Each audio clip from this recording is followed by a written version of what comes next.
Hey folks, welcome back. So as you can see behind me here amongst all of the weeds is the potato patch. And we got this in, I don't know, maybe close to a month ago at this point.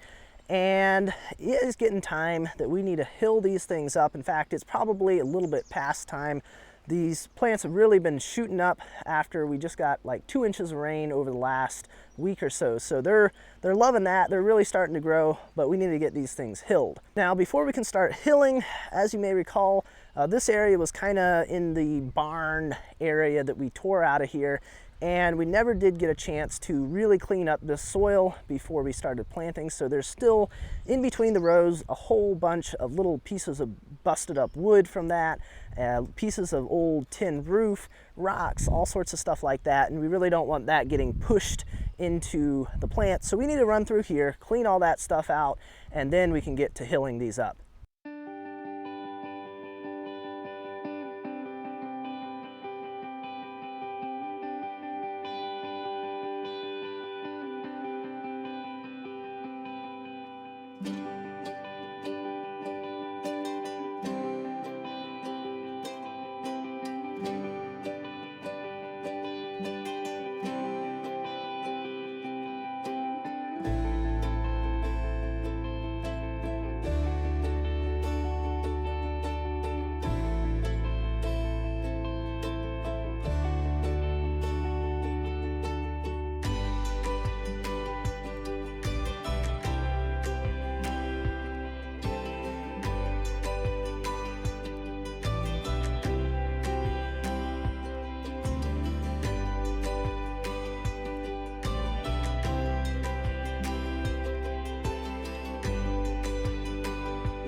All right, we got these rows pretty well cleaned up. They aren't perfect. It's not nearly as good as if we'd run it through the sifter, but it's good enough for the time being. So next up, we need to start hilling our rows up.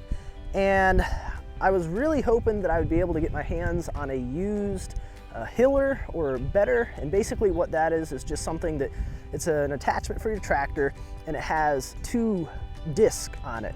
So that way you can drive down your rows and your discs will kind of bring that dirt towards the middle.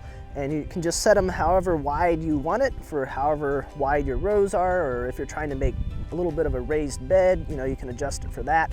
And then you just drive right along, it pulls the soil in, hills them right up. I wasn't able to find one. I don't think they're super common, but I'm definitely going to continue to keep an eye out for one of those. So what we're going to do is, you can see behind me I've got the skid steer down there, and I've actually got the forks on it. Now the reason I want to do that is what we're going to do is we're going to kind of dig those tines in as we go along, and go kind of carefully because we don't want to catch on something and accidentally bend one of them or something. And that'll at least loosen up the ground. That'll kind of break up some of the roots from the grass and the weeds and stuff and get it loosened up a little bit.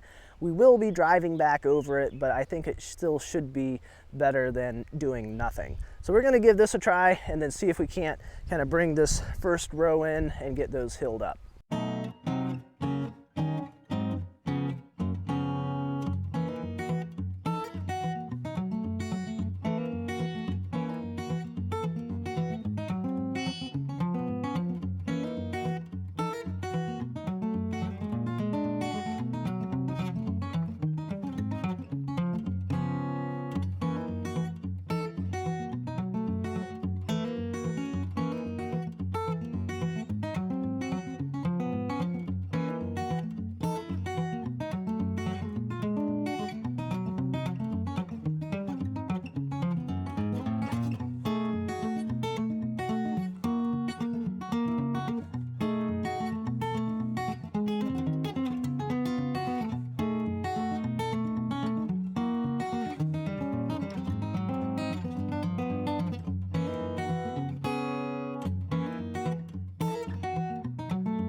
All right, well, I think that just about does it for this installment of doing some work in the potato patch.